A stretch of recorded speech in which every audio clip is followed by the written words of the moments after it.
दुकानातले आहे ना.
We'll begin now. I'll quickly chant this mantra and then we will begin. Jaya Radha Madhava Kunja Bihari Jaya Radha Madhava Kunja Bihari Gopi Janavallabha Girivardhari जय गोपी जनवल्लभा गिरिवरधारी यशोदनन्दना ब्रज जनरञ्जना यशोदनन्दना ब्रज जनरञ्जना यमुना तीरा वनचारी यमुना तीरा वनचारी जय राधा माधवा जय कुंज बिहारी जय राधा माधवा जय कुंज बिहारी गोपी जनवल्लभा जय गिरिवरधारी जय गिरिवरधारी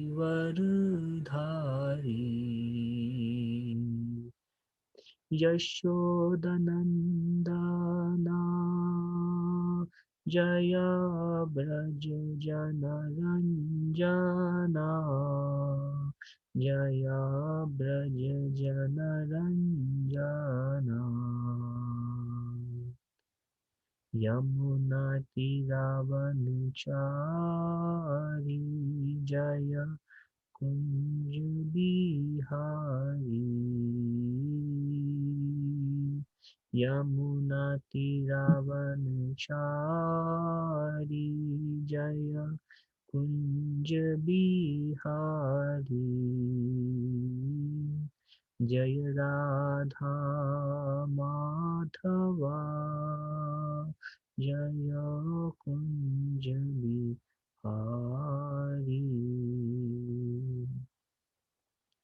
ओम अज्ञानतिमिरन्धस्य ज्ञानाञ्जनशलाकया चक्षुरुन्मिलितं येन तस्मै श्रीगुरुवे नमः। श्रीचैतन्यमनोभीष्टं स्थापितं येन भूतले स्वयं रूपा कदा मह्यं ददाति स्वपदान्तिकं। वन्देऽहं श्रीगुरुं श्रीयुतापदकमलं श्रीगुरुं वैष्णवंश्च श्रीरूपं साग्रजातं सहगणा रघुनाथान्वितं तं सजीवं साद्वैतं सावधूतं परिजनसहितं कृष्णचैतन्यदेवं श्रीराधाकृष्णपादान् सहगणा ललिता श्रीविशाखान्वितं च। हे कृष्ण करुणा सिंधु दीनबंधु जगतपते गोपेश गोपिका कांता राधा कांता नमस्तुते। तप्त कांचन गौरंगी राधे वृंदावनेश्वरी वृषभानुसुते देवी प्रणमामि हरिप्रिय। वाञ्छाकल्पतरुभ्यश्च कृपा सिन्धुभ्य एव च पतितानां पावनेभ्यो वैष्णवेभ्यो नमो नमः। जय श्री कृष्ण चैतन्य प्रभु नित्यानंद श्री अद्वैत गदाधर श्रीवासादि गौर भक्तवृंद। हरे कृष्ण कृष्ण कृष्ण हरे हरे हरे राम राम राम हरे। मुखं करोति वाचालं पंगुं लंघयते गिरिं यत्कृपातमहं वन्दे श्रीगुरुं दीनतारिणं परमानन्दमाधवं Sri Chaitanya ईश्वरम्।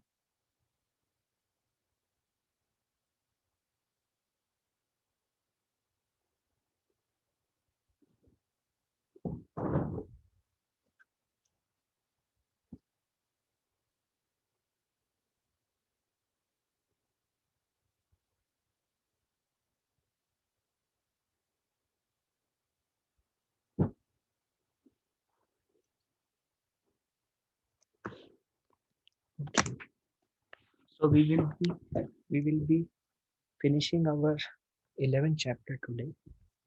If you give me 10 seconds, I will change the room.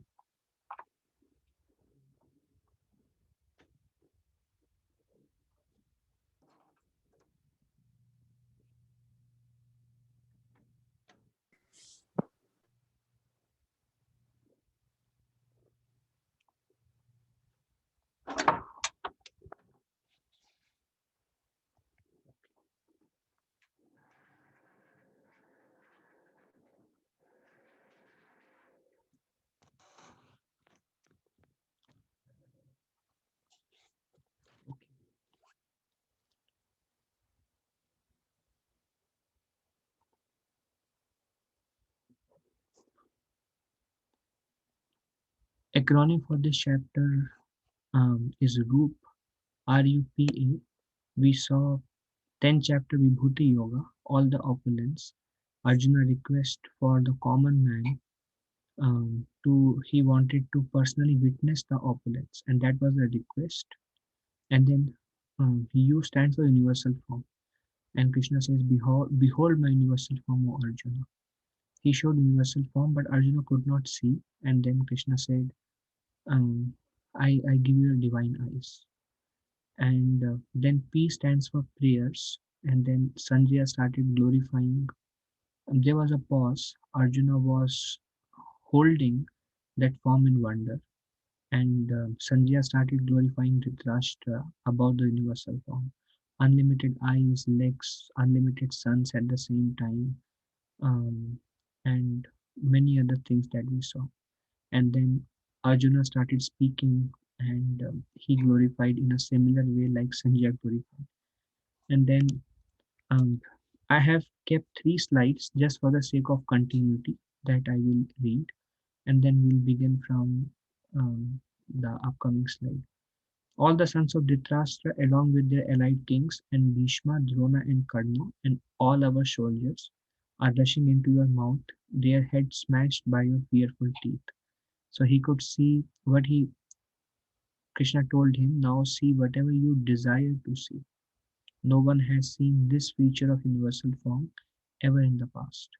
And then he wanted to know about the battlefield, and these are all yodhas who are fighting in the battlefield, and they were entering into the universal mouth of Krishna. As the many waves of the rivers flow into the ocean, so do all these great warriors enter blazing into your mouth. Uh, um, yeah, just like all the rivers enter into the ocean. From one river is coming, but so many tributaries and so many places it's entering. Likewise, so many soldiers are coming from all over, and they are focused and entering into your mouth, which is like an ocean. which is just devouring all the yodhas from all over the place. I see all people rushing full speed into your mouth as moths dash to destruction in a blazing fire. And we saw how moth gets attracted to the fire, and likewise everybody was getting attracted. In other words, their death was confirmed. Actually, it is described that when everybody witnessed the insult of Draupadi, although she was not insulted because Krishna protected her, but when nobody retaliated against Draupadi's insult, um, everybody's death was destined at this point of time. And it's just when something wrong we do or we witness and don't say anything, that is another aspect of doing. Then our karma is formed. And now it's just a matter of time it will manifest. Some karma may be this lifetime karma, some karma will be maybe previous lifetime karma. So we start from here. Now maybe again, I would humbly request if devotees can read 4 slides each, and we begin. O Lord of Lords, so fierce of form, please tell me who you are. I offer my obeisance unto you. Please be gracious to me. You are the primal Lord. I want to know about you, for I do not know what your mission is. Bhagavad Gita 11.31. Thank you, Amol Prabhu. Um, um, who are you? Now this is a very strange question. By Krishna said, "You are my great devotee. You are non-envious of me." And after seeing universal form, Arjuna kind of understood that no, this is not Krishna whom I thought I knew. He's somebody different. And this also shows a loss of bewilderment of memory, because already Arjuna has accepted Krishna as Supreme Personality of Godhead, and he's seeing the opulence as a Supreme Personality of Godhead. But yet Arjuna is asking, "Who are you?" So this is like bewildered state, astonished state, stunned.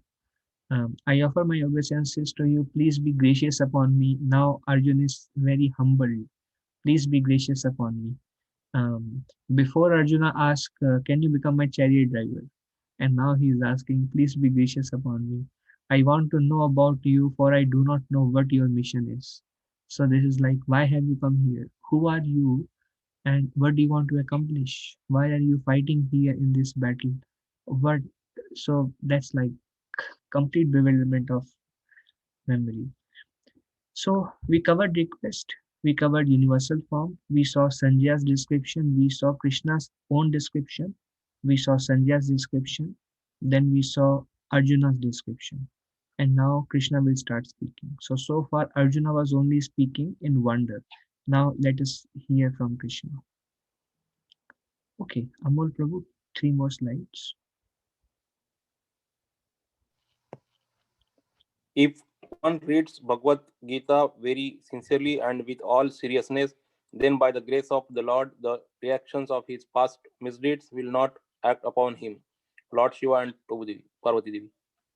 So this is Gita Mahatmya. Gita Mahatmya is conversation between Lord Shiva and Parvati Devi, and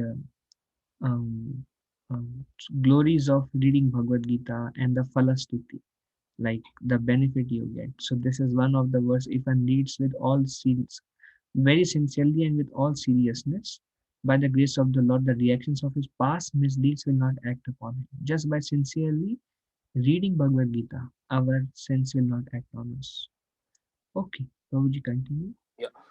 The blessed Lord said, "Time I am destroyer of the worlds, and I have come to destroy all people. With the exception of you, the Pandavas, all the soldiers here on both sides will be slain." Bhagavad Gita 11.32, Srila Prabhupada. Hmm. Time I am the destroyer of all the destroyer of the world. So destroyer is actually the time. Time is the destroyer. Like 100 years from now, um, many homes will be dilapidated. Our mobiles and cars will go away. Our bodies will go away. We will be in different bodies. All the relationships that we are in today, everything will vanish. So time destroys everything. Now somebody may say Lord Shiva is a destroyer. Yeah, Lord Shiva roles comes at the end, but on regular basis the destruction happens by time factor. Like Lord Shiva in the Rudra form, there are many places where Lord Shiva resides. Um, but in the end, these Rudras who resides in the nether regions, they take the fire from Sankarshan and then they dance. And through dancing, they jump all over the universe and they transmit the fire. In that way, they burn the entire universe. That's like a the destruction. But then the destroyer on day-to-day time is on day-to-day basis is time. Time destroys everything. So Krishna says, "Time I am." Now, doesn't mean that Krishna is time is a complete definition of Krishna, but one of the feature of Krishna is time also. Time also belongs to Krishna. My experience is also, I mean, this is something, of course, everything Krishna says is most perfect, but I have personally experienced in little ways that time is Krishna. And my personal experience is you just have to desire, especially I'm speaking with respect to devotional service. Um, um, Krishna is in full control through the medium of time. Sometimes we think if I perform devotional service, if I read, where is the time? If I chant, where is the time? The problem is not lack of time. The problem is lack of desire. Lack of desire. Previously, I used to chant certain number of rounds, and I would think, where is the time? It's so difficult for me to chant these my number of rounds. Then I doubled it, tripled it, made it 4 times, and it's just everything is managed by Krishna. The whole time, the whole day, for everyone, I have personally experienced is managed by Krishna. 100%, everything is under Krishna's control. Trust me, Krishna is time. Um, if you have a desire to do something and you don't have time, Krishna will make time for you. How? Krishna will get something done which you may normally take 2 hours. Krishna may get it done for you in 1.5 hours, and you get half an hour that you are thinking, where will I get half an hour for this devotional service? And you will see time will be created. I assure you, if at all you move to the path of sincerity and if you progress, you will yourself realize the time factor of Krishna. Even the time you wake up is also in Krishna's hand. Krishna wakes you up. And everything is controlled 100% by Krishna. This time factor, um, um, if suppose Krishna is very mysterious. If you have 1 hour and you want to do something worth half an hour in 1 hour, Krishna will make you finish that half an hour thing into 1 hour. And if you have only 15 minutes, Krishna can make you do half an hour thing into 15 minutes. Time changes, but it's inconceivable. Only a devotee can understand, oh, Krishna is time. And by the time energy, based on desire, one can understand that it is in Krishna's hand. Another way to understand Krishna is time. When Krishna was speaking Bhagavad Gita to Arjuna, Krishna stopped the time. And nobody, everybody other than demigods, everybody in the battle, millions of soldiers didn't know what is happening. Completely didn't know what is happening. Another instance, one time Krishna was playing with the gopas and in one of the forests, and Krishna became so lost in the play that Krishna and the cowherd boys kept playing for one day of Brahma, which is like millions of years. And everybody else thought just a few moments had passed. There is another instance of Krishna dancing with the gopis. And that night, Krishna spread it over. one day of Brahma, and the pleasure it gave was one day of Brahma, but it was for everybody else. It's just they slept and they got up, and it's just a next day. So Krishna plays around with the time. So Krishna says, "Time, I am destroyer of the worlds. Time destroys everything, and I have come to destroy all people." For for a non-devotee, for a devotee, there is no question of time waste. He never has this thought that I wasted my time. I remember, um, if I have to wait for somebody, or if I have to wait for 15 minutes, and if it becomes 25 minutes, then I will become not so happy that why did you waste my time, something like that. But a devotee is always lacking time.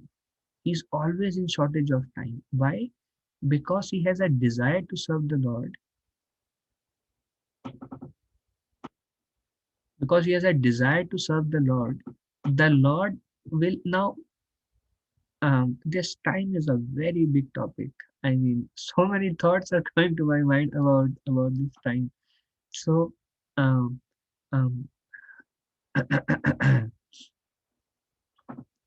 um, for a devotee, there is never a question of waste of time, because the devotee has a desire, sincere desire to serve the Lord. He he he packs the day in such a way that he remains Krishna conscious throughout the day. And um, whenever he has extra time, he remembers the Lord. He internally chants the holy names, or he reads the scriptures. So there is not a moment in a devotee's life where he thinks what I should do. There is no question of wasting time, because he knows the best utilization of time is in Krishna's service. There is another verse in Srimad Bhagavatam which says, with every day and night, a person is with with the passage of with the rise of sun and the setting of the sun, a, a materialist is one day closer to death. So we are passing our days and night, so we are one day closer to death. With every sunrise and sunset, we are one day closer to the death. With every birthday, we are 1 year closer to the death. But it Bhagavatam describes that for a devotee who is engaging his time in rendering devotional service, every sunrise and sunset, he is one day closer to Krishna. Every birthday, he is one day closer to Krishna. So, for a materialist, birthday is not a celebration, it's a death call. But for a devotee, birthday is celebration, every day is celebration. A devotee thanks Krishna at the end of the day. My Lord, thank you. One more day went in engage in your service. I am so grateful to you. And then one more day, and then one more day. Um, um, and for different people, time works differently. Based on karma, time works differently. For some people, to do a small pot washing, say if you have to wash 10 pots, time works differently for different people according to karma. For some people, they wash those 10 pots and they take 1 hour. For some people, they take half an hour. So for some people, they take 15 minutes. So time vary in those sense also. So basically, the whole time is under the control of Krishna. There is another pastime. Time is a long topic. There is another pastime where a demon named Kalanemi, he was he wanted to um, he wanted to catch Krishna. He wanted to kill Krishna. Um, but Krishna had a plan. So what Krishna did, Krishna started walking, and Kalanemi started trying to chase Krishna. Krishna just kept walking just like normal steps. And Kalanemi and Krishna were just few centimeters apart. And Kalanemi was about to catch Krishna, and Krishna is little far, and Krishna is casually walking. Kalanemi started running, and then Krishna kept on casually walking. Kalanemi started running faster. He was running, running, running, running, even the fastest speed he can, and Krishna is simply casually walking. And Kalanim could not catch Krishna. And then Krishna went into the cave, and King Muchukunda woke up and he burned Kalanim into fire. Long story and many many things connected to that. Not going in detail, but the theme I'm bringing out here is time. So although Kalanemi was increasing his speed of running, the distance between Kalanemi and Krishna always remained the same. Kalanemi increased the speed because Krishna changed the time. Now, distance is, I don't remember, it's many years now. I think speed into time. So, distance is same and the speed is increasing. So, Krishna started changing the time. The distance was same. So, there are many such cases where Krishna would put time under his control and time would work. Time is Krishna's energy. There is no time in spiritual world because spiritual world everything is eternal. There is time here because time destroys. That's why a time is a, a material thing. Time exists in the material world. It's Krishna's energy, destroyer of the world, and I have come to destroy all people, with the exception of you, the Pandavas. All the soldiers here on both sides will be slain.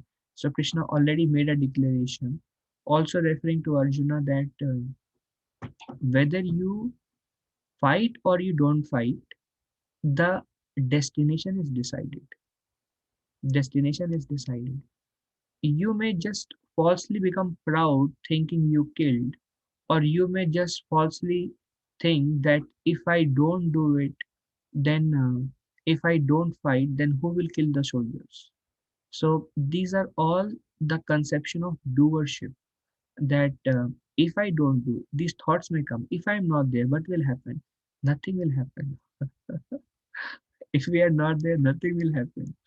Uh, Everything will go on just like that because Krishna is the maintainer. It requires realization to to realize this. But living in a temple, I have seen that. I have seen that. Um, um, one devotee was sharing. Somebody told him, he said, "Don't think temple worship will stop if the pujari goes away, or don't think anything will not happen if you are not there. Everything is in the hands of Krishna.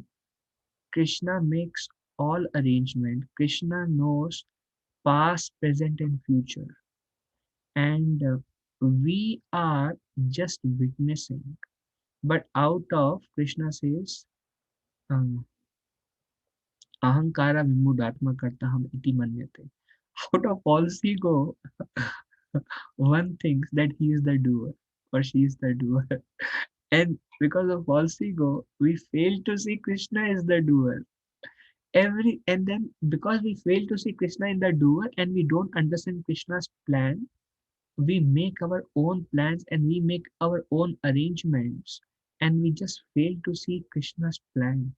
But if we just surrender to whatever happens and just become the observer, okay, what is Krishna's plan next? Why Krishna woke me up early? Why, why, why this? Why that? How will that happen? If you just become an observer and don't take control of situation, just observe, you will start seeing Krishna's hand. Actually, in order to see Krishna's hand in our life, we should not act on false ego.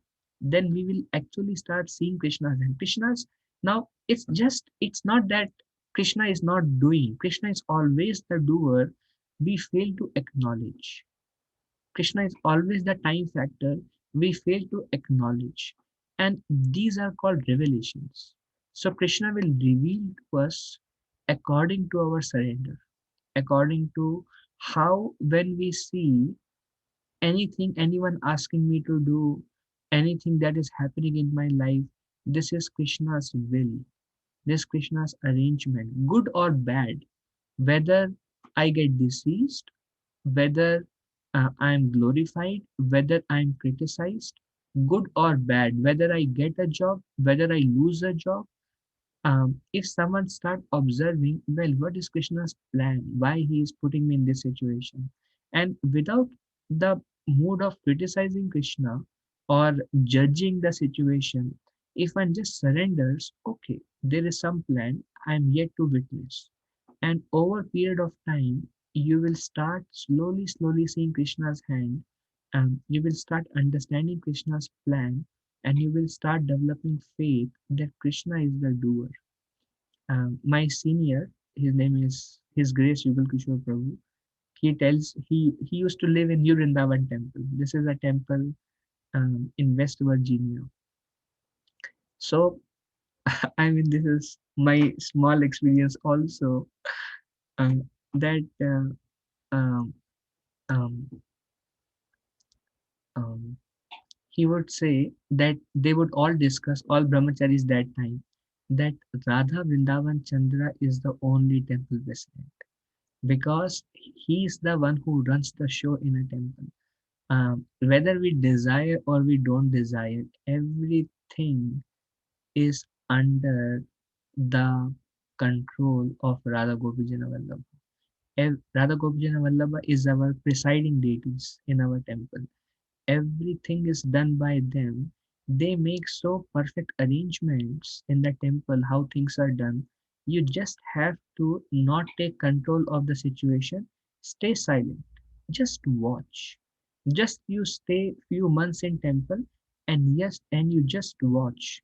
Even a faithless person will develop such a strong faith that nobody can shake that person's faith. If you just watch Krishna's hands, and not just temple, Krishna's hands in your life. If you just watch, you will be amazed that actually Krishna is the doer. Krishna is the maintainer. Yugal Krishna Prabhu used to tell me, my father was the only working man, and he used to have some income. His brothers, his mother, we ourselves, my mother, like he used to say about himself, we all were maintained by my father. And my father used to say, if I'm not there, how will you all survive? How will you all survive if I'm not there? And when this very exalted Vaishnav, when he was 7 years old, his father passed away. And he said, Prabhu, everything went on just like that. Is it nothing changed? Nothing changed. It's just somebody else took a job, they got a job, they started working, and the whole maintenance, our daily maintenance went on just like that. So it is just out of false ego that one thinks that we are the doer. We are nothing. We are nothing. All we are is we just it's just an ego to think like that. Somehow I came to this, and everything is under Krishna's hand. Every situation is controlled by Krishna.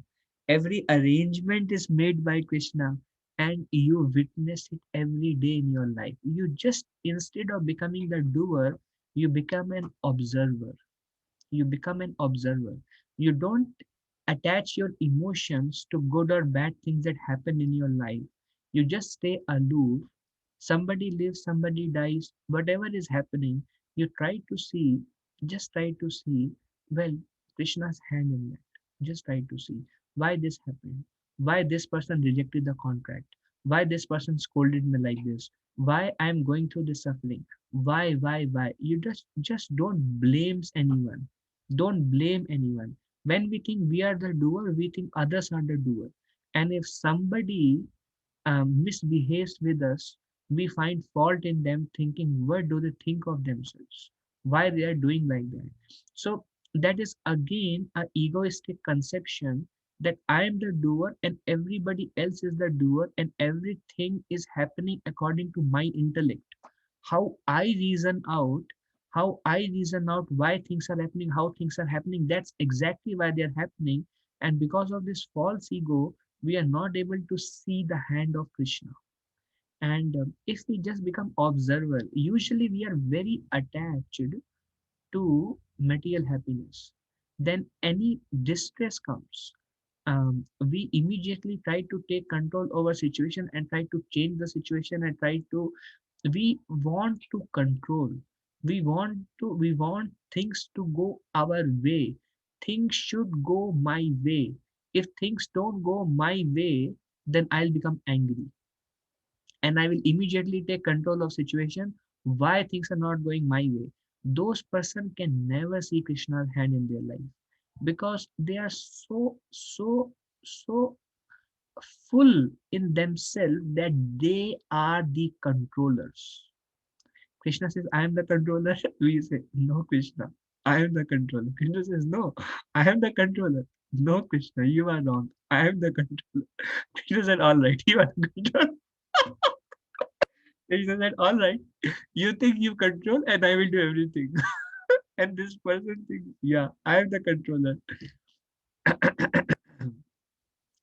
um, anyways, so time is Krishna.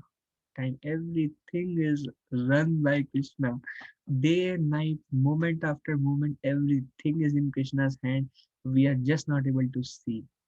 Actually, that's why when we start observing, when once we start act, once we stop acting and once we start observing, our faith takes a next leap.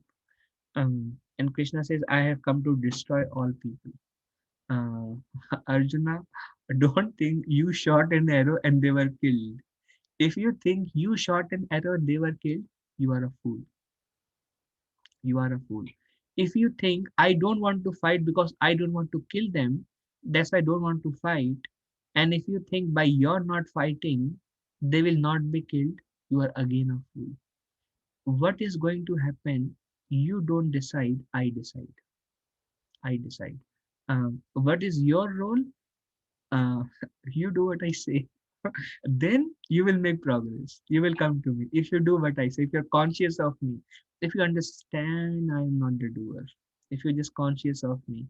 Um, but these anarthas are deeply, deeply rooted. These anarthas, and they are kind of a cloud. They are kind of a cloud that covers Krishna. If Krishna removes that cloud, we are able to see Krishna. But why we are not able to see Krishna? Because we are covered by our own anarthas. That's why Cheto Darpana Marjanam. First, we have to cleanse our heart.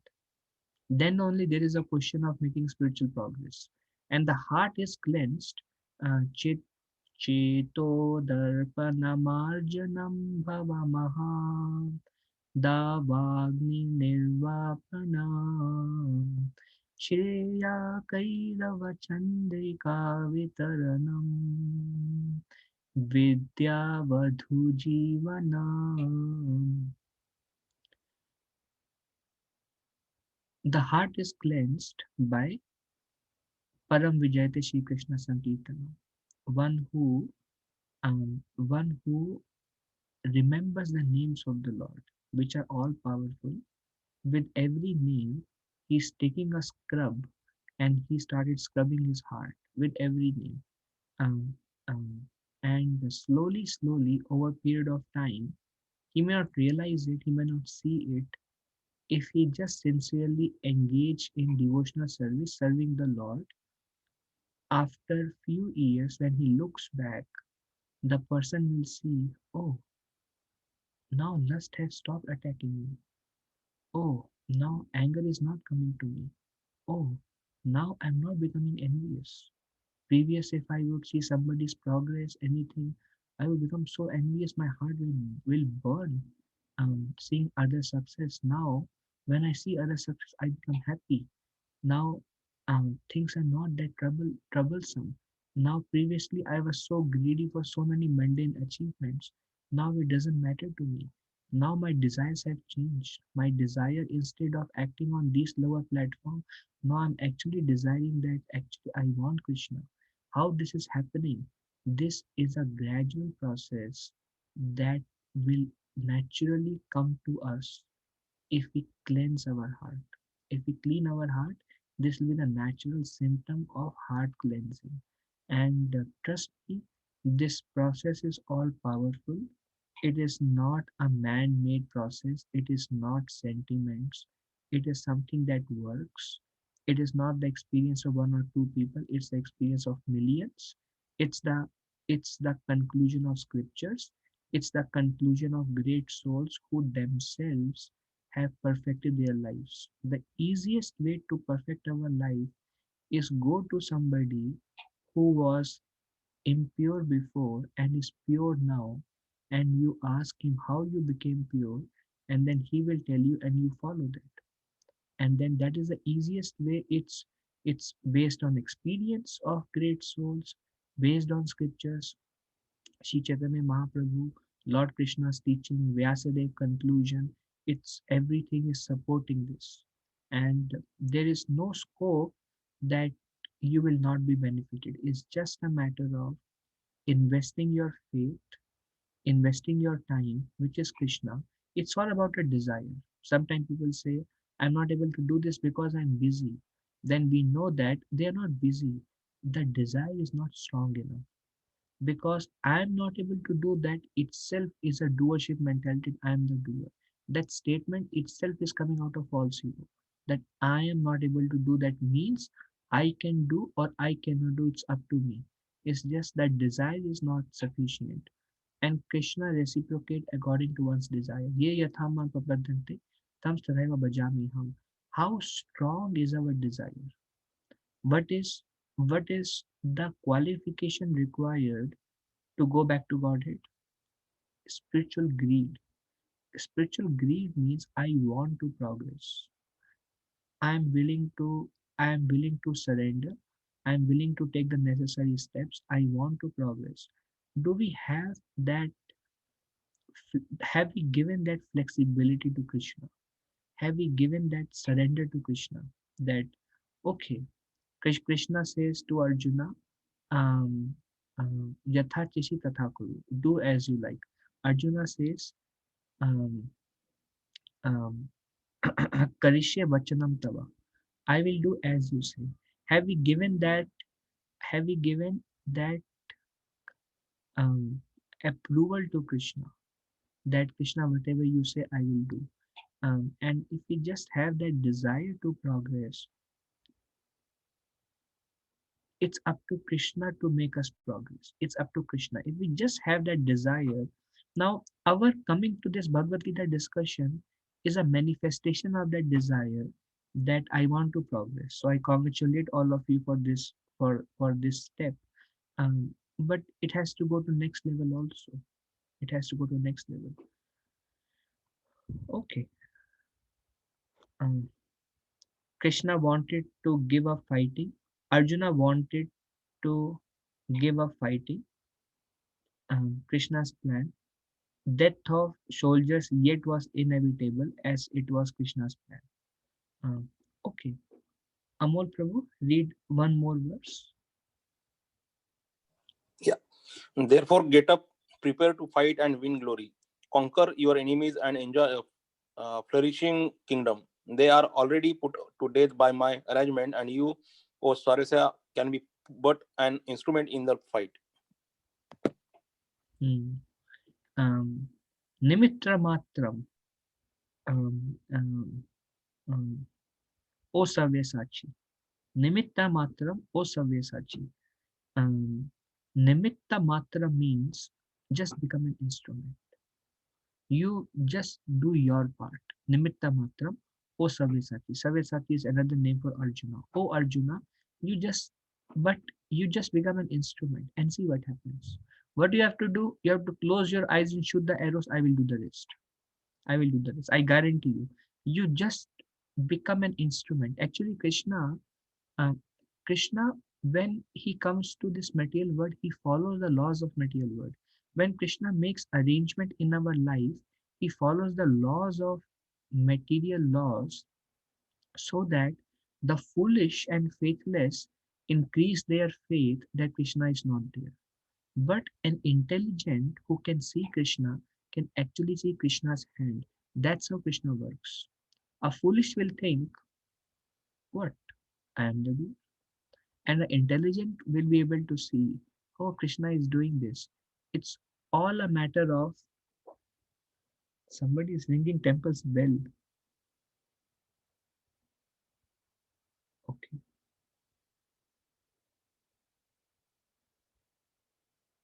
give me 1 second.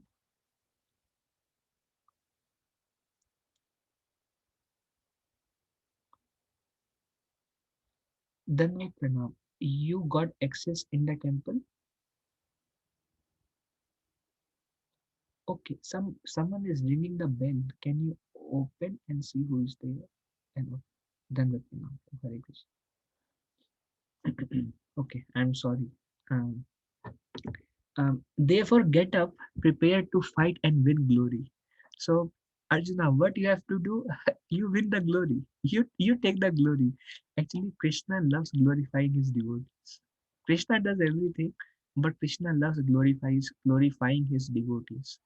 Um, One time, devotees asked Srila Prabhupada, um, your spiritual master was so empowered. Shishmal Bhakti Siddhanta Saraswati Goswami. He was so empowered.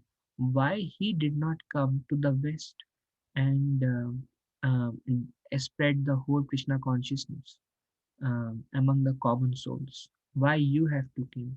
He could have done that. Prabhupada said, yes, he could have done that, but he left some work for me so I can win the glory. So this is Prabhupada's consciousness that I have not done anything. My spiritual master is doing everything through me, and he is just giving me the glory that I can be glorified. But everything is done by spiritual master. That's a sign of a pure heart. A conditioned soul is very eager to take glory. If anybody anything good happen, he tries to show as if I have done it, and any blame comes, he tries to show that because of those persons things went wrong, because he's so eager for fame.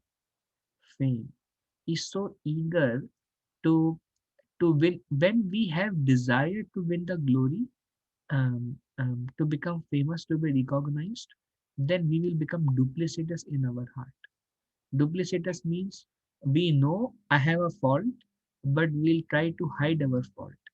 Today only I was hearing a lecture by my spiritual master, and he said, sign of humility is that you accept your mistake.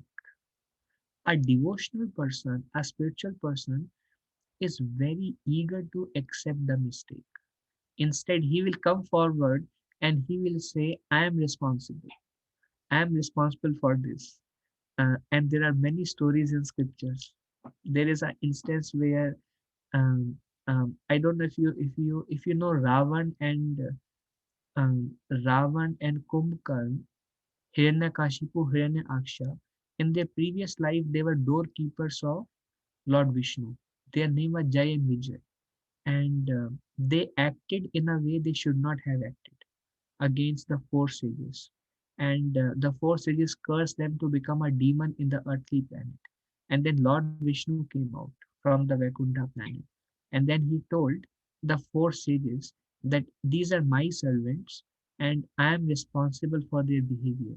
So Lord Vishnu is taking the blame on himself instead of giving the blames that they made a mistake. Even the Lord is doing that. So prepare to fight and win glory. You just take the glory, conquer your enemies, and enjoy a flourishing kingdom. You get the benefit. You enjoy the kingdom. But I am doing it. They are already put to death by my arrangement. You become an instrument. Um, I know devotees. Whenever devotees are glorified, Prabhuji, you are doing so much service. You are doing so much. The devotees always say, "I am just an instrument. I am just an instrument in the hands of Guru and Krishna." So something Krishna himself is telling to Arjuna. Okay, maybe some more devotees can volunteer.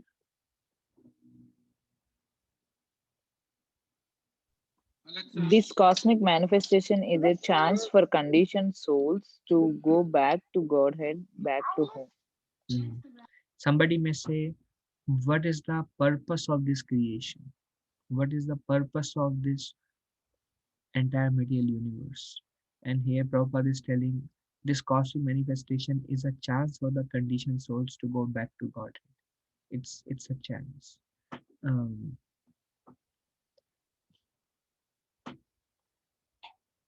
okay, let's continue.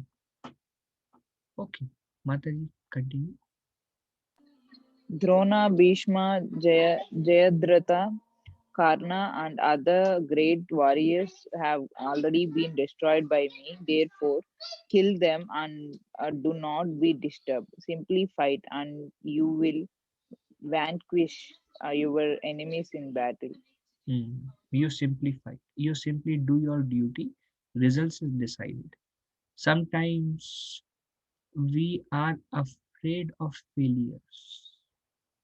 We are afraid to fail. So that's why we don't want to do it. Another manifestation of false ego. I may fail, so no, I don't want to fail. So better not do only. Better not do only. So um, um, Krishna said, you simplify. In other words, you simply do your work. Whatever you are supposed to do, whatever is your duty, don't give up your duty. And results I have already decided. And surrender means whether I actually fail or I win. Krishna wants me to fail because I became very proud, and Krishna wants me to humble down so that my devotion can become pure, so that I can progress. So I must be willing to fail. That is surrender. Okay. Krishna can give me glory, Krishna can give me failure. Either ways, Krishna will purify me through my service. Let me continue my service. Not because I'm not feeling good, so let me give up my service. Or today I'm feeling good, so let me do my service very nicely so I can be glorified. These are all symptoms of lack of surrender. Um, Drona, Bhishma, you love your teacher and your grandfather very much. They are already put to death by me. So don't say, how can I kill my own relatives? You cannot save them. By your not killing them, you cannot save them. Jayadrat, Karna, and other great warriors have already been destroyed. Kill them and do not be disturbed. Just you shoot an arrow and kill them. Okay, Mataji, continue. Okay. Sanjaya said to Dhritarashtra, O king, after hearing these words from the Supreme Personality of Godhead, the trembling Arjuna offered obeisance with folded hands again and again. He fearfully spoke to Lord Krishna in a faltering voice as follows. Hmm. So, what was the reaction? This is Sanjay to Dhritarashtra. When Arjuna heard these words coming directly from Krishna, he started trembling. The trembling Arjuna, he started trembling and he offered obeisances. When he saw Krishna telling that they are killed by me, he started trembling. They are already destroyed by me. Um, you simplify it and you enjoy the prosperous kingdom, and you become famous for the main person who helped in winning the Mahabharata war. Arjuna is glorified as the Maharathi who was instrument in winning the fight. But the intelligence sees Krishna. Intelligence sees Krishna, not Arjuna. Um, so when Arjuna saw everything, even the kingdom will come, they are all already killed. Um, uh, Everything is Krishna's plan. Arjuna started trembling and he offered obeisances with folded hands again and again. Um, and then he spoke to Krishna. Okay, now this was Krishna's response. Arjuna's question was, who are you and what is your mission? Kaun ho aap? Who are you and what is your mission? Krishna's response, time I am, and my mission is to destroy everyone other than you five Pandavas. everything is done by me, planned by me. You nimitta matram o sabyasachi. You become an instrument and you win the glory. You win the glory. This is my plan. And Arjuna offered obeisances. Arjuna started trembling to hear Krishna's plan and response. And now Arjuna starts offering some prayers. Okay, Mataji, last one. Arjuna said, O master of the senses, the world becomes joyful upon hearing your names, and thus everyone becomes attached to you. Although the perfect being offer you their respectful homage, the demons are afraid, and they flee here and there. All this is rightly done. Thank you. Thus, everyone becomes attached to you. Why people become attached to Krishna? Because they become joyful. When we receive our happiness through the medium of Krishna, then we become attached to Krishna because we are all hankering, hankering for that inner joy. And Arjuna says, the word becomes joyful upon hearing your name. Just by hearing your name, um, joy enters the heart. And when joy enters their heart, they become attached to you. Although the perfected beings offer you their respectful homage, the demons are afraid and they flee here and there. All this is rightly done. Demons are afraid of Krishna and devotees love Krishna. Okay, okay. More volunteers? O great one, greater even than Brahma, you are the original creator. Why then should they not offer their respectful obeisances unto you? O limitless one, God of gods, refuge of the universe, you are the invincible source, the cause of all causes, transcendental to this material manifestation. Thank you, Prabhuji. Um, Greater even than Brahma, you are the original creator. Everybody considers Brahma as a creator, but Arjuna is glorifying Krishna as you are greater than Brahma and you are the original creator. Now we have understood they are guna avatars of Krishna. Creation, Brahma, Vishnu, and Shiva maintains, destroys, and create this universe. Krishna is beyond the material universe. These are three personalities who are the in charge of this universe. Krishna just pays a visit, but they all three they live in this material universe and they make they make everything done. They make all the arrangements and they do everything, but Krishna does not interfere, and Krishna is simply in his spiritual world. He just makes a visit just to attract us, just to give Bhagavad Gita. Brahma, Vishnu, Shiva does not give Gita. They perform activities required in this material world. Krishna comes, Krishna performs pastimes. Why Krishna perform pastimes? Just so that we can be attracted to those pastimes. Because Krishna cannot force us that you come to me. Krishna cannot force us. Love cannot be forced. You cannot force your child to love you, or your spouse to love you, or your parents. You cannot force. It has to come naturally within them. So Krishna cannot even force a living entity because living entity has free will. So what Krishna does is Krishna's pastimes are all attractive. He plays with the gopas, he plays with the gopis, he steal the butter, he lift the Govardhan and give protection to all the devotees. So Krishna performs many pastimes in Vrindavan. All the pastimes are all attractive.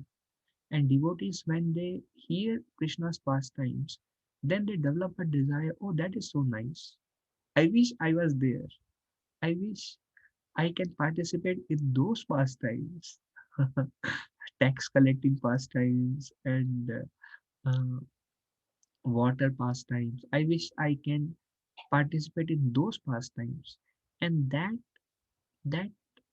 that desire that a living entity generates by hearing about Krishna, that becomes the cause of his liberation from the cycle of birth and death. It's all about desire. When we are contemplating in material existence, I want a bigger home, little more wealth, little bigger car and better car, nice children, beautiful spouse, um, um, and nice position at office. So these things we are dragging us, we are attaching ourselves, we are increasing our bondage to this material world. We are dragging ourselves in a material platform. This is a mind. Mind is conditioned. Mind have been enjoying all the situations in the past and have many such desires. Now, so the living entity is called Nitya Baddha. Nitya Baddha means eternally conditioned in the cycle of birth and death. Why? Life after life, he is rotating among these desires, same desires, not that there are many other desires, same desires. He is chasing after these desires life after life, and the result of running after these desires is he get dukkha. Dukkha onna nahi hote. He just get dukkha. And then he thinks maybe fulfilling some other desire will bring me happiness, and he starts chasing. So he's chasing for millions of lifetimes. He's chasing after a mirage which doesn't exist. And then he comes across Bhagavad Gita, and then he thinks, oh, that's a good option, that's nice. And then he hears Krishna's pastimes, and his heart starts flowing there. He starts loving that. And now there is a transformation because he's developing little desire about Krishna. His his entanglement in this material world has started to loosen up. It's losing its grip on material desires. And then he hears about Krishna more. And then he further loosens, it's not like all of a sudden, he further loosens his grip on material existence. And slowly, slowly, is just a desire, just a desire, just a desire, just a desire. The purpose of entire discussion of Bhagavad Gita, devotee association, hearing about Krishna is just to purify our desire. Everything begins with a desire. Material entanglement and suffering is because of our desire. Back to Godhead is also because of our desire. But then, how will I be? I desire. Why should I desire Krishna? Well, Krishna says, I will come. I will come and I will perform my pastimes. You hear about me. And you like it? And if you like it, that's it. And Krishna's pastimes are all attractive. Krishna is all attractive. So a living entity has a strong attraction to this material world, which is the cause of his repeated cycles of birth and death. And then he hears about Krishna, and then once see attraction and desire, they are one and the same thing. They like just like the husband is very attached to his wife, but then the kids comes. When the kid come, the wife reduces her attachment to the husband and shares with the kids. The husband does not get the same affection from the wife as he used to get before because wife's affection is now shared between the husband and the kids. And the kids. Actually, scripture says if the wife has a son, even if the husband passes away, the wife is not considered a widow because she still has a son. Because she still has the son represents the father. The affection is still flowing there. So in a way, she is not alone in this material world in that sense. So the affection becomes shared. It reduces affection of the wife reduces onto the husband. Exactly like that, Krishna consciousness works. We have strong affection to material world. Why? Because nowhere other. Now, what is my affection? You have the choice, but it is material nonetheless. Whether it is to the spouse, it is to the kids, it is to some other people, it is to job, it is to wealth, it is to whatever. It is to just I want to look beautiful. I want to look beautiful. Many people have this bodily disease that I want to look beautiful. That's a $1 million industry is cosmetic industry. Why? I'm the body. I'm the body. So Old age is coming, anti-aging cream, use anti-aging cream so that you don't become old. Why? I want to look beautiful. So some has attraction to that. No matter what it is, unless it is Krishna, one is attracted to this material world 100%. And then there is advertisements. What is the advertisements? Krishna's pastimes. These are advertisements. Just like you see a billboard, oh, this is the hero, this is the heroine, this is the storyline, he's the director, and these are the songs, excellent. So you get a premiere, a trailer. Means if you want a full movie, you have to go where the movie is displayed. Then you get full movie. Otherwise, you just see a picture and be satisfied.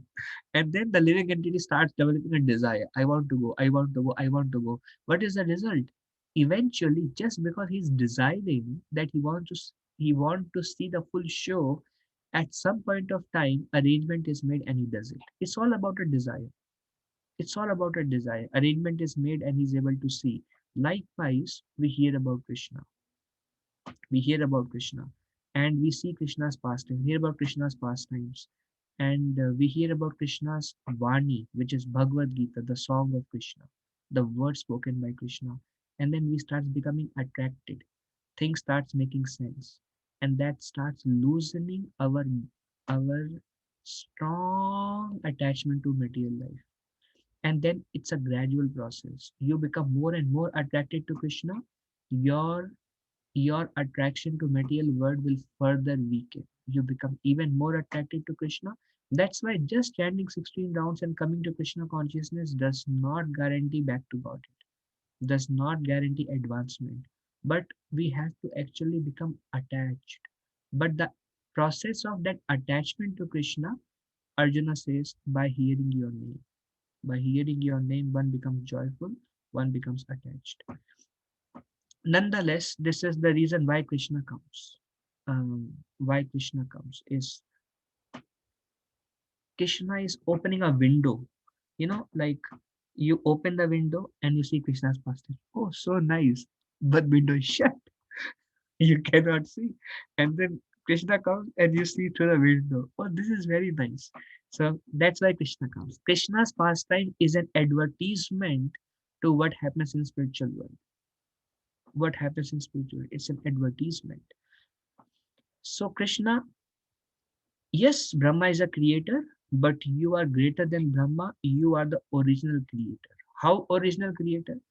From Krishna's expansion, Vishnu, from his post, universes are created. From his navel, Brahma is created. Brahma was praying, what do I do? How do I create? Tene Brahma Hridayadikavai Moyatiya Suraya. He was enlivened, he was told from within his heart how to create. And Brahma prayed, he received the blessing, and then he did what he did. So Krishna is the original creator. Why then should they not offer their respectful obeisances unto you? Why Brahma should not offer obeisances unto you? I mean, I may be surprised because they are senior to me. I offer obeisances to them, but for them to offer obeisances to you is natural. Natural. O limitless one, God of gods, um, refuge of the universe, you are the invincible source, the cause of all causes, transcendental to this material manifestation. Basically, you have nothing to do with this material manifestation. Okay. Prabhuji, continue. Prabhuji, can I ask one query right now Yeah, or later on? yeah, Yeah. yeah. Yes, Prabhuji. Prabhuji, I was contemplating, like, we see that the desire is the cause of uh, the suffering, and the desire will become the cause of liberation.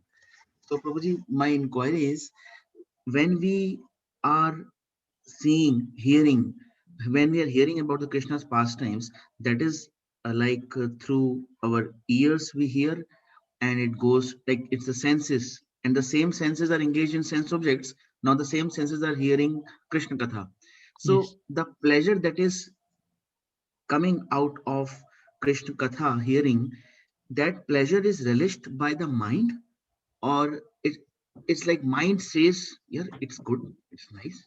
Is it like that? Or it's like, I mean, the same mind who was saying, what a world I want to enjoy, so the same mind says, This Krishna Katha is also nice. Is it like that, Prabhuji? Well, it's the soul who enjoys Prabhuji, and the mind can compare, and that's how mind becomes attached to Krishna. So mind has experience of his own pleasure. Like I say some name, uh, Chintu, Pintu, Kintu, Chintu, Chintu, Chintu, and then the mind may say, "Oh, it's nice name." But then when I say Krishna, Krishna, Krishna, now I feel a way more deeper pleasure that arises from the soul. I can hear any mundane person speaking, and then I hear Bhagavad Gita, I hear Krishna speaking. Now the mind says, this is way deeper. Krishna's words, Krishna's names, Krishna's pastime, it's something out of the word. So mind may not understand, although intellect through philosophy understand this is the soul's pleasure. Mind may not understand, but mind becomes attached. And mind will give up lower pleasure only when he feels, well, this is something better. So let me do that.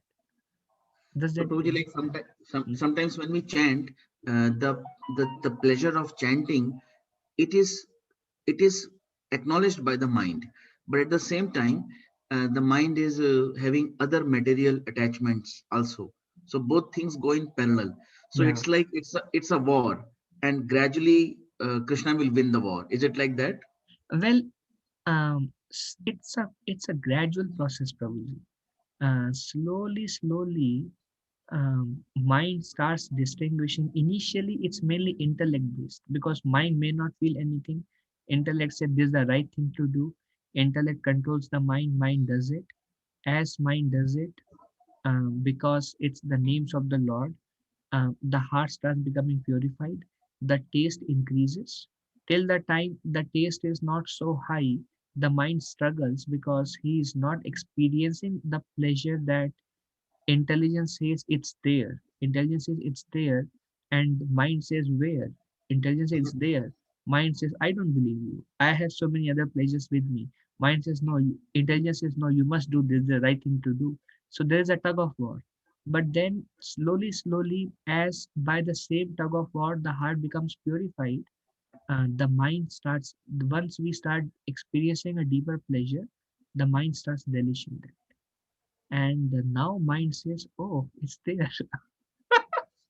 Mind says, yeah, it's there. I see it now. And the mind says, all right, I will do this now. And now I don't want this. Now this is satisfying to me. And because if I'm satisfied, I don't need this. Just like if you have very nice prasadam, you don't feel like eating sweets and ice creams. But if you are not satisfied with prasadam, then you need all these things just to satisfy you. So when the principle is the point when mind become attached, then our material desires will start to loosen up. And that's why Krishna consciousness takes little time because initial beginning is intellect get a understanding that this is the right thing to do, and then the mind is forced. So initial process is regulation, means doing it out of duty because it's the right thing to do, and then patience for some time so the heart becomes purified. In that time also, although the soul may be struggling, there are experiences here and there that gives the conditioned soul a glimpse actually it's there. He may not be able to experience it every day. The mind is convinced to some extent it's there, but the mind says it's there. I agree. I will continue doing it, but I need something now. I need something to enjoy now. Intelligence says, well, then there is a tug of war, and then eventually mind starts deriving pleasure every time mind takes shelter of Krishna. And now slowly mind becomes completely, it's up to Krishna's mercy on us that he revealed to us to that extent. And at some point of time we don't even realize, and we are fully Krishna conscious. Wow. What a state of freedom would it be, Prabhuji? It's very hope giving. Great. Pray for me that I can attain that also. Prabhuji, one more inquiry, Prabhuji. Like for a materialist, like we see that the pleasure and pains, we hear that it's of the mind. The soul doesn't derive anything out of it. So, Prabhuji, my inquiry is like, we hear that the matter is dead and the body is dead. And similarly, the mind and intelligence, and this is also matter. So, Prabhuji, I was contemplating this pleasure aspect is of the soul. So, why do we say that the mind derives pleasure? Well, the soul does not identify itself with the soul. The soul thinks I am the body. That is the false ego. The soul identifies itself with the body. Although we may think that I am the soul, we still act on a bodily platform because that is a platform of pure devotion when we realize I am a soul. So the because I think I am because of the false ego, it's the false ego that enjoys through the medium of mind and intelligence. So and we don't think who is enjoying, we just want pleasure, but the pleasure is not of the soul. But because we are anandmaya bhyasat, we are pleasure seeker, and we identify ourselves with the ego, we try to derive pleasure through the medium of mind. And we become little satisfied with that. And we keep on doing it birth after birth till we experience a higher pleasure, which the mind says, all right, I agree. Now let me get that. And that's the beginning of liberation. So, Prabhuji, it is right to say that the responsibilities of the soul, or we can blame mind and escape. Well, mind, as Krishna says, mind is our worst enemy. If the mind is attached in this way, mind has to work under superior authority. The superior authority is scriptures and intelligence through scriptures. Mind is the cause of liberation, mind is the cause of bondage. We get knowledge and Satisfied, Prabhuji. Thank you very much. Thank you very okay, much. thank you, Anantani Prabhu. Okay, that's all we discuss. Any other question anyone has? Yeah, Prabhuji, as we were discussing about the mind, even while we are chanting, we experience that diversion, right? I mean, Yeah, at least me, I experience that a lot. yeah, I don't know how to overcome it, but still, the process, though, I mean, I don't realize that it has diverted, and by the time of it, we realize, and it comes back, and then we don't know when it goes back. No, that thing happens, right? Still this yes. name chanting of these names do its wonder, like purifying the heart and all. Should it be only the attentive chanting only does that? No, inattentive chanting also purifies the heart because the name is all powerful. There is a story of Ajamil who chanted his son's name, but that name Mhm. happens to be the name of Narayana. Although he was Yeah. referring to his son, he Mhm. his mind was attached to his son. Although the name of the Lord, he was thinking of his son only. So we may Mhm. be saying Krishna, and then we are thinking of what to cook. That Krishna is also purifying. There are many stories, many examples. Uh, uh, a Muslim, a dog came, and the dog, this comes in Harinam Chintamani, a book. A dog came, and the dog, he was a fruit seller. So the dog or monkey, whoever, he stole the fruit and he started running away. And the Muslim became very angry and he started calling him Haram, Haram, Haram. Haram means something like, a foul word, something to um, kind of out of anger to criticize. But because Haram contains Ram, he becomes freed of a sinful reaction. So to that extent, the names of the Lord are glorified because the names of the Lord are all pure. Another example given is anybody who remembers the Lord in any form becomes purified because Krishna is all pure. Anybody who comes in contact with Krishna becomes purified. Another example is Shishupal. He was remembering Krishna out of envy. Um, um, Kamsa was remembering Krishna out of fear. Although they were demons, because although they were remembering Krishna either out of fear or out of envy, scriptures explain somehow or other by any means or ways, If you just comes in slight touch with Krishna, you will become purified. It does not happen immediately. I mean, the purification happens immediately, but the taste does not develop immediately. Like, we will be freed immediately from the sinful reactions, but we will not be freed from the desire to sin. Desire to sin will go away only when there is an attraction to Krishna. And in the process, once in a while, we get, when we are able to chant attentively by Krishna's mercy, we get a glimpse. And that gives us an experience. Well, there is something there. I have faith, but I'm not able to access it. And that is sufficient for a living entity to let him keep going. At the same time, devotee association is nourishing, reading Bhagavad Gita and Bhagavatam is nourishing. So he kept going on. At some point of time, the desire to material world starts to weaken up without, we don't have to do anything. We just have to have patience in our practice. Patience and practice with determination. Be enthusiastic, be determined, keep doing it over a period of time, and Krishna makes sure that we get some juice here and there that keeps us satisfied. The immediate effect of chanting, even though it is inattentive, it creates all auspiciousness. Our life will start becoming all auspicious, and our suffering will begin to reduce. Our distresses will begin to reduce. Although this is the immediate effect, although this is explained in Bhakti Rasamrita Sindhu, Rupa Goswami describes this. Although the attraction may not develop right away, um, and that develops as the desire to enjoy itself goes away. Usually people can get rid of their sin, but the desire to enjoy is the hard thing to go away. But Devahuti explains to Kapila Muni, even that goes away by chanting of the holy names. That's why it's considered as all pure. If someone performs austerity, charity, and other processes, they may, or uh, do some whatever external processes, they may get rid of the reaction and they may not suffer, but then they will go and sin again.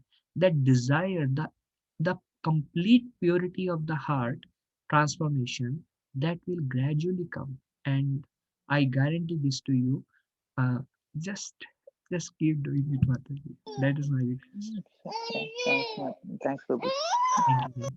Thank you. Prabhuji, is Narayan a name of Lord Krishna or Lord Vishnu? Well, Narayan is an expansion of Krishna, Prabhuji. Now, this is another topic because there is a lot of confusion, and I usually don't discuss this subject matter because there are a lot of confusion whether Krishna is an expansion of Narayan or Narayan is expansion of Krishna. So, Sri Sampradaya, at some point of time in the past, they made it that everyone is expansion of Narayan, and that became famous, so we have some understanding.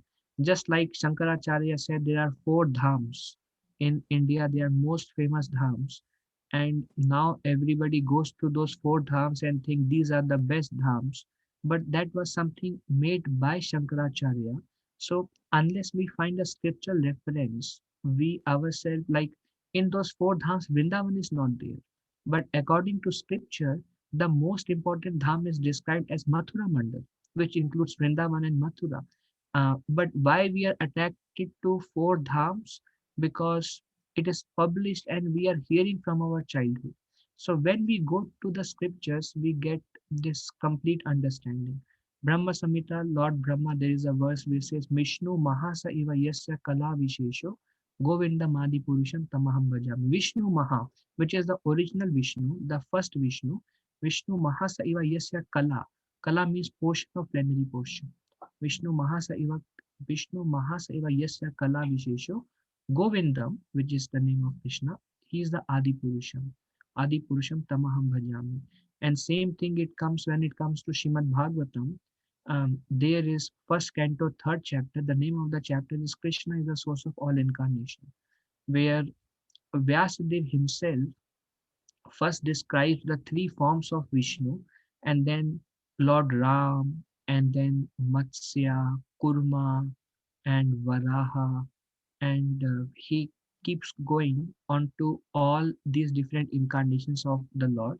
And then he comes to the verse and then he says, Ete Chamsa Kala Pumsam Krishnastu Bhagwan Swayam. Ete Chamsa, all these incarnations, Kala Pumsam. Kala, again the word Kala. Kala means they are portion of plenary portions of Krishnastu Bhagwan Swayam. Krishna to Swayam Bhagwan. To Swayam Bhagwan, rest all are kala. They are portion of your plenary portions. Yet at the same time, they are the same personality, because whether it is Ram or Narayan or Krishna, they are same personality because they are direct incarnations. Um, um, any incarnation of the Lord, we we chant, any incarnation of the Lord can give us liberation. Um, um, um, okay, Girish Prabhu, is that satisfying so far?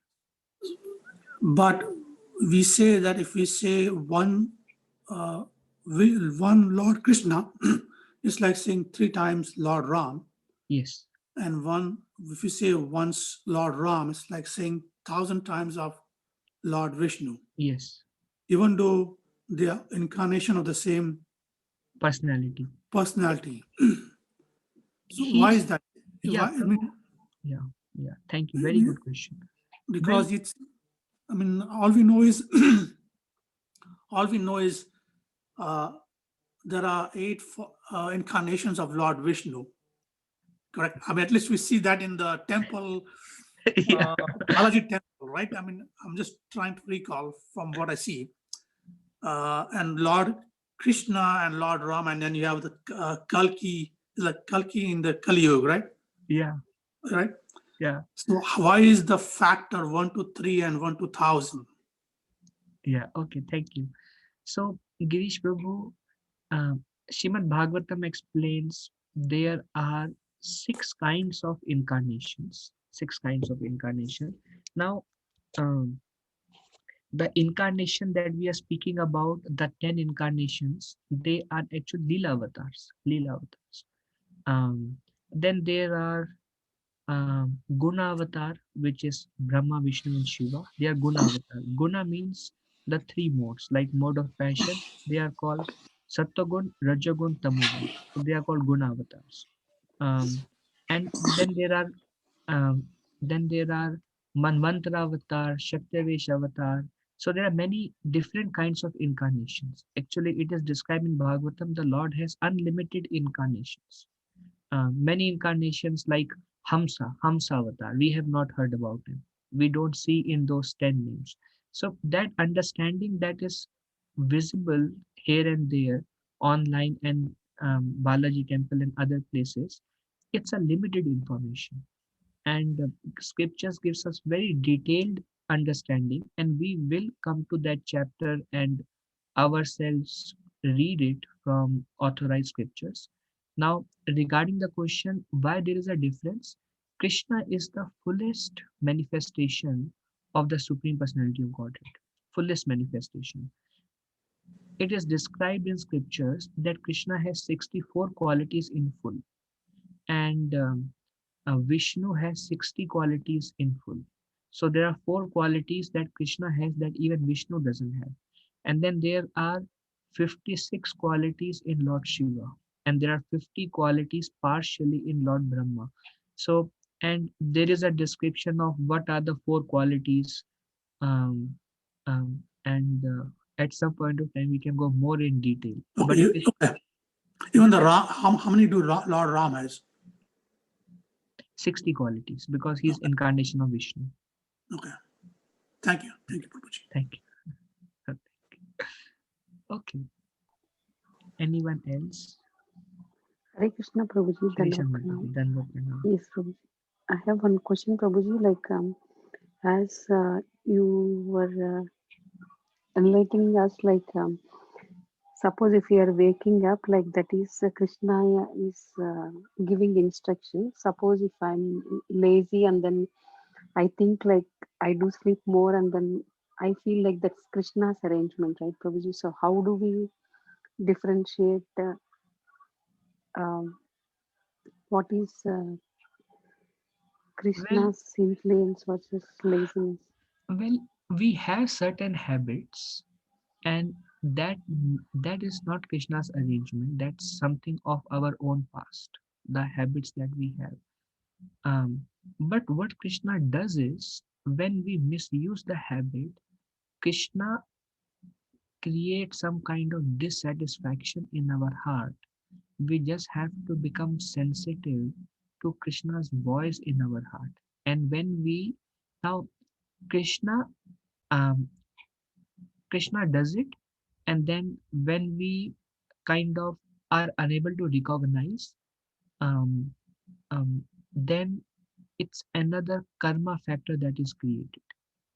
But yet, for us, for our own progress, Krishna helps us from within our heart. Does it help, Mataji? Yes, Prabhuji. Thank you, Prabhuji. Okay, thank you. Okay, any other question? Okay, okay. And something to add on Srisha Mataji's question, that the reason the question is coming, that itself is Lord's mercy on us, that we are able to recognize when we do something, and Krishna tells us within, oh, I should not have spoken that, I should not have looked at that person in that way, I should not have done that. When there is that feeling in our heart, means we should know that we are directly interacting with Supreme Personality of Godhead. Krishna is not a Krishna is theory for outsiders, for devotees who want to see Krishna in their life, who want to see, whoever desire to see Krishna, they see Krishna all the time. They see Krishna in every situation, and Krishna reveals to those who wants Krishna to reveal to them. Those who reject Krishna right up front, Krishna doesn't reveal to them. Ye yatha mam prapadyante. As you desire, I reciprocate according to your desire. Krishna is not envious of anyone. Krishna reciprocates everyone equally. Devotees want Krishna. Krishna gives himself to his devotees. Those who don't want Krishna, Krishna remains away from them because that is their desire. Okay, so thank you very much. If I spoke anything wrong, please forgive me. And thank you for tolerating me. My obeisances to all of you. Vancha kalpatarubhesha kripa sindhubhe evacha patitanam pavanebhyo vaishnavebhyo namo namaha. Ananta koti vaishnavindi ki jai Shri Prabhupada. Jai. Dhanavad pranam so much. Thank you, Hare Krishna.